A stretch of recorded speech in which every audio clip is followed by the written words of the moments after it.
The stone cracked under Raylan's heel as she stumbled backward, the echo of shattering glass from the thrown bottle still ringing in her ears like a gunshot in the narrow alley. "Freak! Go back to where you came from," the man's voice bellowed, his face twisted in the dim lamplight, but it was the silence from her neighbors, the ones who'd shared paella at summer barbecues, that sliced deepest into her chest. Athena's hand slipped from hers, slick with fierce sweat, as the crowd closed in, their whispers turning to a roar that drowned out the distant strum of flamenco guitars from the plaza. Raylan Vargas had always known the Costa del Sol hid its barbs beneath azure waves and olive groves, but nothing prepared her for the summer when love turned the neighborhood into a coliseum. At 22, with her mop of unruly black curls and a laugh that could coax smiles from stray cats, she'd grown up in this pocket of expatriate Americans in Malaga, where her single mom, Elena, ran a tiny bookstore crammed with dog-eared paperbacks and the scent of chamomile tea. Elena had fled Ohio after Raylan's father bailed, chasing a dream of reinvention in Spain's sun-drenched embrace, a place where faded baseball caps hung next to bullfight posters, and English mingled with Castilian in the markets. But reinvention, Raylan learned, didn't erase the old world's judgments, it just repackaged them in sangria-soaked barbs. Athena Hayes blew into town like a sirocco wind 3 years prior, a 24-year-old artist from Seattle with sun-bleached blonde waves that caught the light like spun gold and eyes the color of Mediterranean foam. She'd come to paint the rugged cliffs of the Andalusian coast, renting a crumbling casita at the edge of the barrio where bougainvillea choked the walls and feral cats yowled at midnight. Their worlds collided at Elena's shop during a rain-lashed afternoon, Raylan shelving romance novels while Athena sketched the curve of a rain-slicked windowpane. "You look like the heroine in one of those," Athena had said, her voice a low, teasing drawl that sent heat blooming in Raylan's cheeks. By week's end, they were stealing kisses behind the bookstore's saffron-draped counter, fingers tracing collarbones in the humid hush of closing time. It started small, the way these things do in tight-knit enclaves where everyone knows the rhythm of your laundry line. A sideways glance from Senora Lopez at the panaderia, her lips pursing as Raylan and Athena walked hand-in-hand past the bread ovens. Whispers in the plaza, where old men nursed cortados and dissected the latest Real Madrid scandal, those American girls. Unnatural, no. Then came the notes slipped under doors, anonymous scrawls in blocky English, "God sees your sin. Repent." Raylan burned the first one in the sink, flames licking the paper like accusatory tongues, but Athena collected them in a shoebox, her artist's eye seeing patterns in the prejudice. Elena noticed, of course. Mothers like her, who'd raised daughters on stories of Stonewall and Audre Lorde smuggled from the States, had radars for storm clouds. "Mi amor," she'd say, pulling Raylan into hugs that smelled of lavender soap and aged pages, "love isn't a battlefield. It's the quiet after." But Elena's words felt like distant thunder that summer, as the neighborhood simmer boiled over. The breaking point came on a sweltering July evening, the air thick with the tang of grilled sardines from beachside chiringuitos. Raylan and Athena had slipped away to the hidden cove beneath the cliffs, where the sea gnawed at rocks like a lover's teeth. They lay on a threadbare blanket, Athena's head pillowed on Raylan's stomach, fingers interlaced as they watched stars prick the indigo sky. "Do you ever think about leaving?" Athena murmured, her breath warm against Raylan's skin. "Packing up my easels, your books, and just vanishing to some island where no one cares." Raylan traced the freckles across Athena's nose, a constellation she'd mapped 100 times. "And miss your terrible attempts at paella?" "Never." But the words caught, heavy with the unspoken. Leaving meant abandoning Elena, the bookstore, the fragile life they'd stitched together from expat dreams. No, they'd fight this, together. The next morning, the fight found them. Raylan woke to the crash of her bedroom window splintering, shards glinting like malice on the tiled floor. A brick, wrapped in wire and painted with slurs in red, "Dyke go home." Her heart hammered as she bolted downstairs, Athena already there, barefoot and furious, sweeping glass with trembling hands.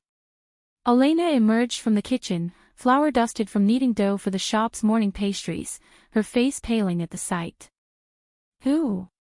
Elena demanded, voice steel beneath the tremor.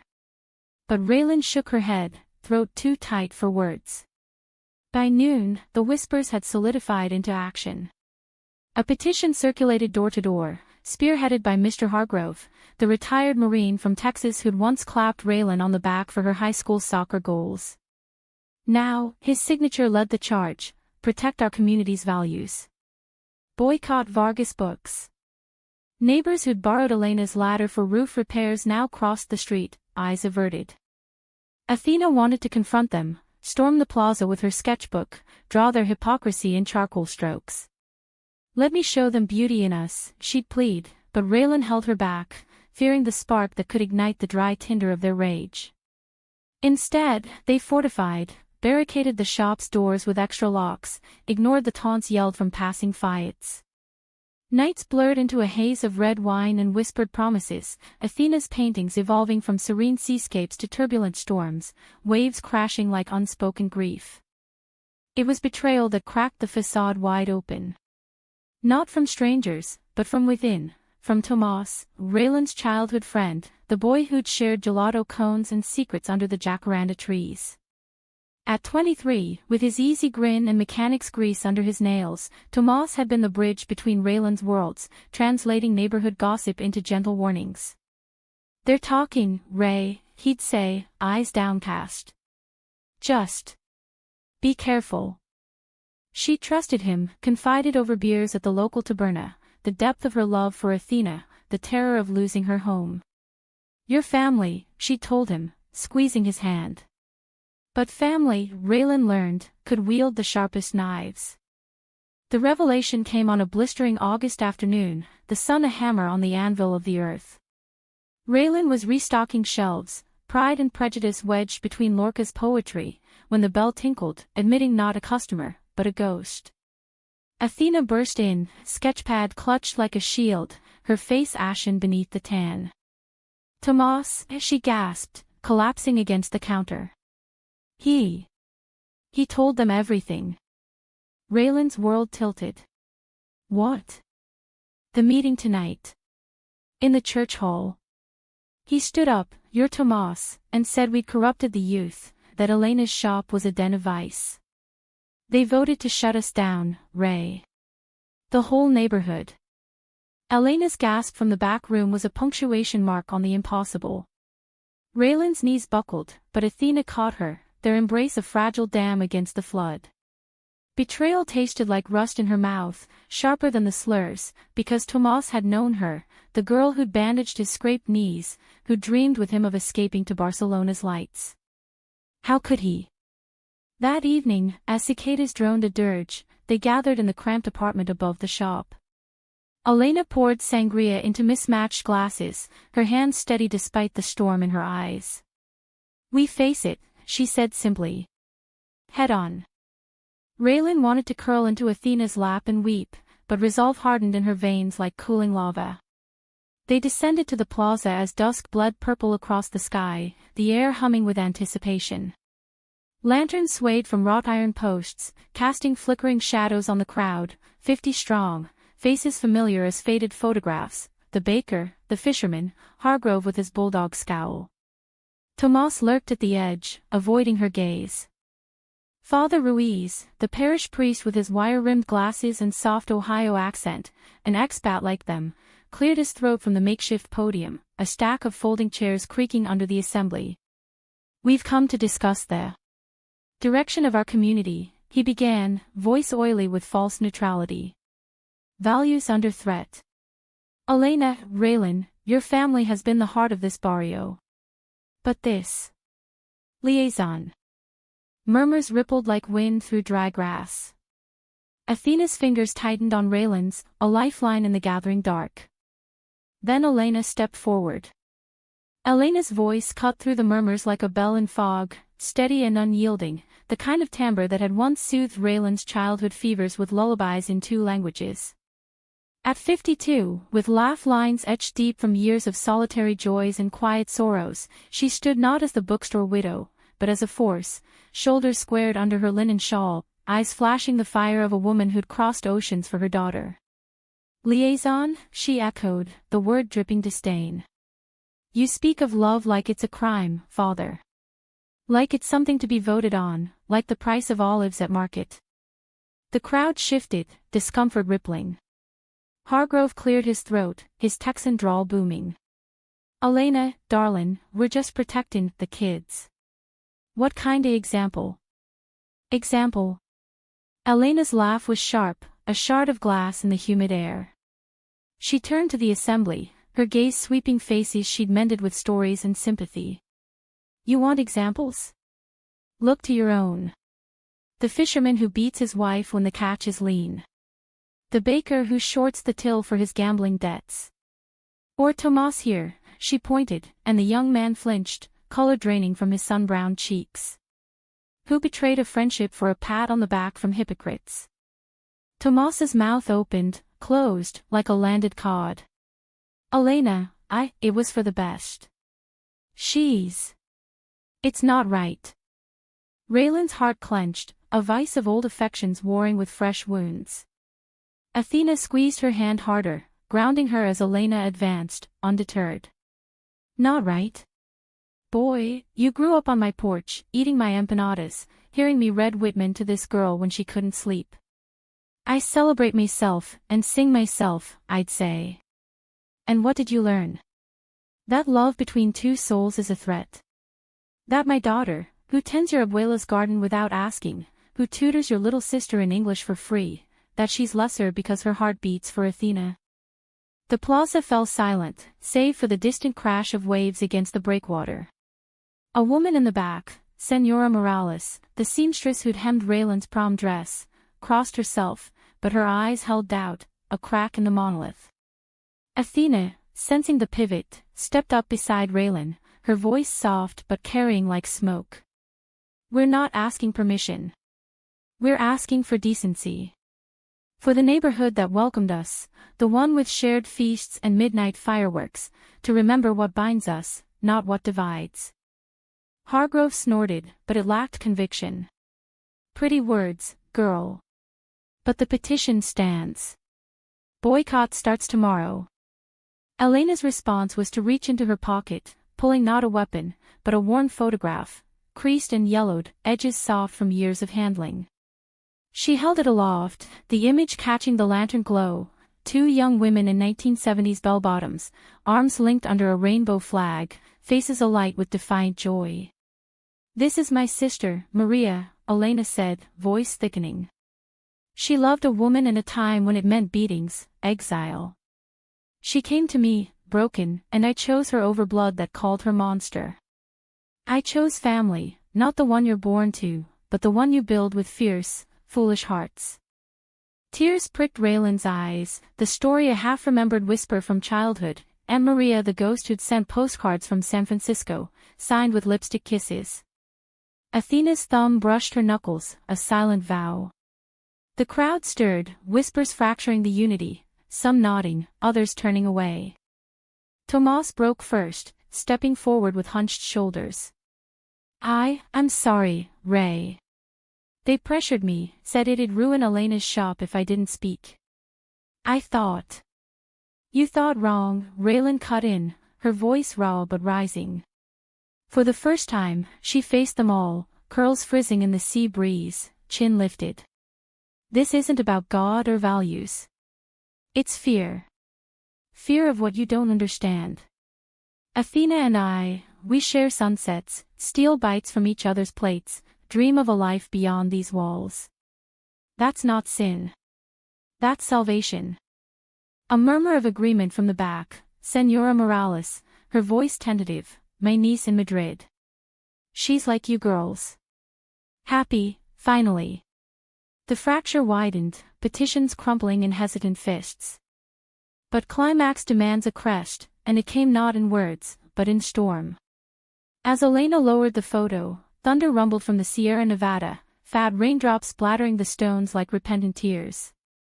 The sky split, unleashing a torrent that sent the crowd scattering, lanterns hissing out in puffs of steam. Raylan and Athena dashed for cover under the bookstore's awning, laughter bubbling through the downpour, wild, cathartic. Elena joined them, soaked and triumphant, pulling them into a huddle as lightning forked the horizon. Inside, over hot chocolate spiked with brandy, the reckoning unfolded. Tomas knocked sheepishly an hour later, rain streaming from his jacket, eyes red-rimmed. "I was wrong," he choked out, handing over a sodden envelope, names crossed from the petition, his own at the top. "Forgive me. Or at least, let me make it right." Raylan hesitated, the ache of betrayal a bruise that bloomed slow. Athena watched her, patient as a tide. Finally, Raylan nodded, pulling him into a hug that smelled of wet wool and regret. "Start by helping Mom rebuild the window. And no more secrets." The days that followed were a hesitant thaw. The boycott fizzled. Senora Lopez brought loaves dusted with sugar, murmuring apologies wrapped in pastry. Hargrove grumbled but returned his overdue books, a gruff, "keep the change," with his euros. Father Ruiz stopped by with a bottle of communion wine, his sermon that Sunday laced with parables of the Good Samaritan, eyes lingering on Raylan and Athena in the pews. Yet peace, in dramas like theirs, is fragile as sea glass. Whispers lingered, and deeper still, Raylan grappled with the scar of Tomas's turn, the way trust, once shattered, leaves fault lines. Athena poured her turmoil into canvas, portraits of Elena mid-declamation, Raylan's profile against stormy seas, their hands entwined in foregrounds of riotous color. "Art's my confessional," she'd say, paint smudged on her cheek like war paint. Fall crept in on cooling breezes, almond blossoms carpeting the paths like confetti from a half-forgotten fiesta.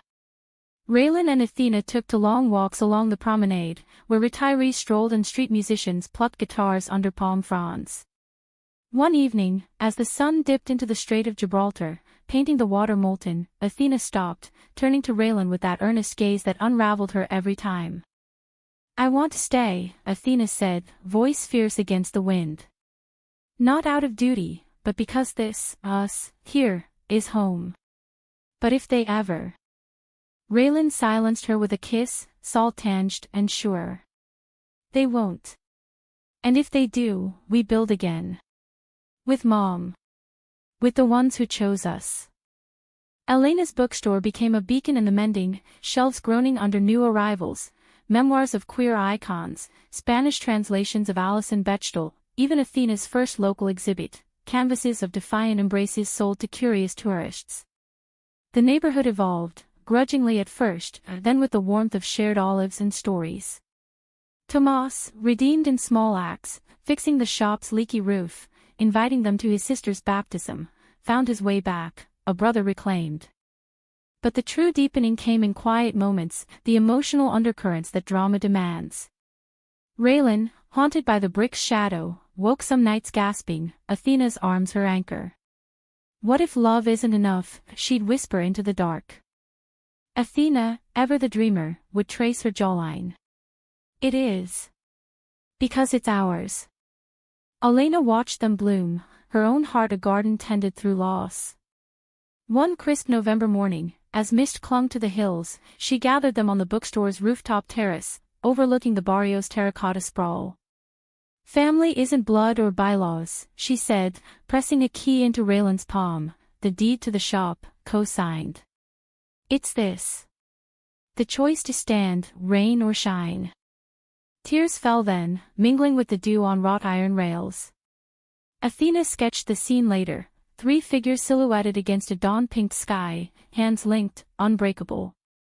Yet stories of the heart, especially those forged in fire, don't end neatly, they ripple, testing the seams of even the strongest bonds. Winter wrapped Malaga in a rare chill, the Sirocco yielding to northerly winds that rattled shutters and drove neighbors indoors to hearths and hot vino.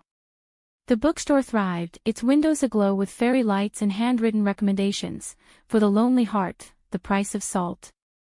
Raylan manned the counter with renewed fire, her curls now streaked with a rebellious auburn, a nod to Athena's latest palette obsession. Athena's art found footing too. A gallery in the city proper clamored for her series on exile and embrace, prices that made Elena whistle low. Tomas, in his quiet atonement, became an unlikely ally, organizing a neighborhood art walk that looped past the shop, his arm looped casually with a new bows, a lanky potter from Granada with a shy smile. "See," he'd tease Raylan over tapas. "Misery loves company, but joy, it spreads." Laughter returned, tentative at first, then full-throated.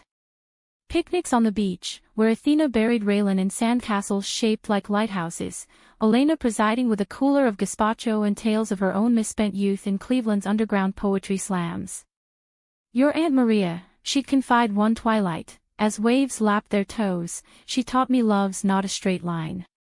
It's a flamenco, stomps and spins, but always back to the rhythm. Raylan absorbed it, the humanistic core Elena embodied, not flawless, but fiercely chosen. Yet beneath the mending, conflict simmered, a betrayal's echo, manifesting in Raylan's growing restlessness. The neighborhood's thaw felt conditional, smiles polite but eyes watchful. Whispers reached her ears during errands, they got away with it this time. And Athena, sensing the drift, poured herself into work, her absences stretching from hours to overnights at the studio. The high tide of their discord crested in February, under a moon fat as a manchego wheel. Raylan had planned a surprise, a weekend in Rhonda, the cliffside town where bridges spanned gorges like lovers' promises. But Athena arrived home late, charcoal dust on her jeans, a canvas under her arm depicting Raylan alone on the plaza stones, fragmented and fading. "What's this?" Raylan asked, voice cracking like thin ice. Athena hesitated, vulnerability cracking her artist's poise. "You. How you've been pulling away. Ever since Tomas. I see it in your eyes, Ray. The fear that it'll happen again, that I'll be the reason you lose everything." Raylan recoiled, the accusation a mirror to her unspoken dread. "And you? Throwing yourself into paint like it'll fix us. Like running to the gallery means you're not scared too." Words escalated, sharp as the winter gusts, accusations of clinging too tight, of fleeing into solitude. Athena hurled the brush she'd been clutching, it clattered against the wall, bristles splaying like broken trust. "I love you enough to fight, but not to cage you here if it's poison." Raylan's retort died on her lips as sobs overtook her, collapsing onto the rug woven with Andalusian motifs. Athena knelt, gathering her close, apologies murmuring into curls. "I'm terrified," Athena admitted, voice muffled. "Of losing you to this place that chews up dreams. But leaving without you. That's the real exile." They clung through the night, bodies entwined in catharsis, the emotional rawness stripping them to essentials. Dawn found them whispering vows renewed, not grand, but granular, weekly date nights at the Chiringuito, no matter the stairs, open talks over Elena's tea, no secrets festering. The conflict, born of love's depth, forged them stronger, like steel tempered in forge fire. Spring unfurled in riotous color, azahar blossoms perfuming the air, festivals pulsing with tambourines and polka-dot dresses. The neighborhood, too, bloomed into fuller acceptance, a pride flag fluttering from Senora Morales's balcony, Hargrove grumbling approval over his morning coffee. Tomas's wedding that May, to his potter, in a civil ceremony by the sea, drew the barrio en masse, Raylan as best woman, Athena's toast a poetic riff on chosen kin. Elena's health faltered that summer, a shadow on the sun, a diagnosis of early arthritis, hands swelling like overripe figs, threatening the bookstore's daily dance. But family, as she'd taught, adapts. Raylan took the ledgers, Athena designed flyers with whimsical illustrations, Tomas rigged ergonomic shelves. In the quiet evenings, as Elena rested with ice packs and audiobooks, the trio, now quartet with Tomas's husband, gathered on the terrace, trading stories under star-pricked skies. The pinnacle, that most dramatic scene etched in memory, unfolded on a balmy September eve, the air humming with the promise of autumn's harvest. Word had spread, a splinter group, holdouts from the old guard, plotting one last petition drive, emboldened by a visiting evangelical from the States, firebrand pamphlets in tow.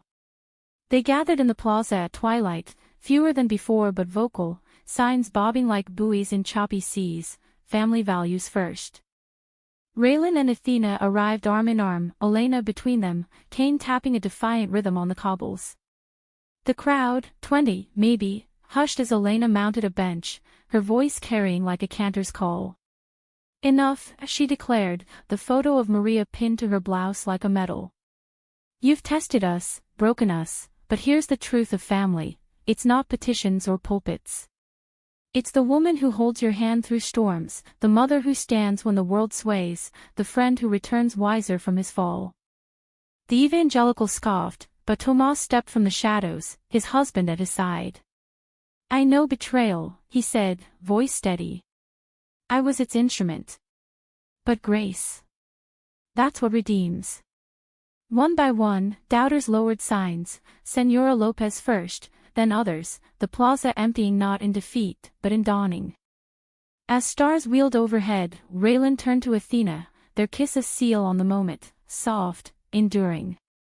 Elena watched, tears carving paths through her smile, proving once more that family is the quiet revolution, the humanistic heart beating against all odds. In the years that followed, the barrio became legend among expats, a tale of prejudice unraveled by persistence. Raylan and Athena married in a cliffside ceremony, vows exchanged with the sea as witness, Elena officiating with a borrowed stole. The bookstore endured, a haven expanded to host readings on love's many tongues.